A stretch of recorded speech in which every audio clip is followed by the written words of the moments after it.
কুয়াকাটার বালুচরে একদিন ঘুম ভাঙে সাগরের, আর তার বুক ফুঁড়ে উঠে আসে এক হারানো গল্প। চলেন সেই গল্পের কাহিনী শুরু করি।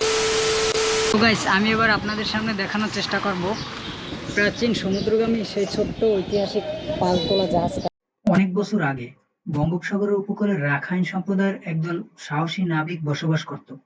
তাদের কাছে ছিল একটি বিশাল পালতোলা জাহাজ, যেটি তৈরি হয়েছিল জারুল কাঠ আর তামা ও লোহার পাত দিয়ে মুড়িয়ে দেওয়া হয়েছিল তার গা। সূর্যের আলোয় জাহাজটি ঝলমল করত বলে স্থানীয়রা একে ডাকত সোনার নৌকা নামে।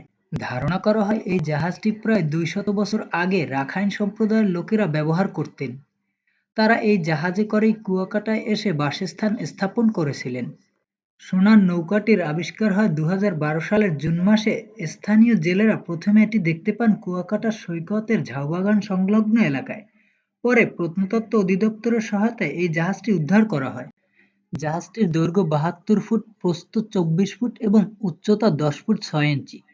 2013 সালে প্রত্নতত্ত্ব অধিদপ্তর ও সেনাবাহিনীর সহায়তায় জাহাজটি উদ্ধার করা হয়। অতঃপর কুয়াকাটা বৌদ্ধ মন্দির সংলগ্ন বেড়িবাঁধের পাশে এই টিন শেডের নিচে সংরক্ষণ করা হয়। এটি এখন দর্শনার্থীদের জন্য উন্মুক্ত এবং কুয়াকাটার ইতিহাস ও ঐতিহ্যের একটি গুরুত্বপূর্ণ অংশ হিসেবে এখন এটি বিবেচিত হয়। দেখতে পাচ্ছেন ছবিতে, এখানে এটার পুরো ইতিহাস হিস্টোরি দেওয়া আছে। ভিডিও ভালো লাগলে অবশ্যই চ্যানেলটিকে সাবস্ক্রাইব করবেন।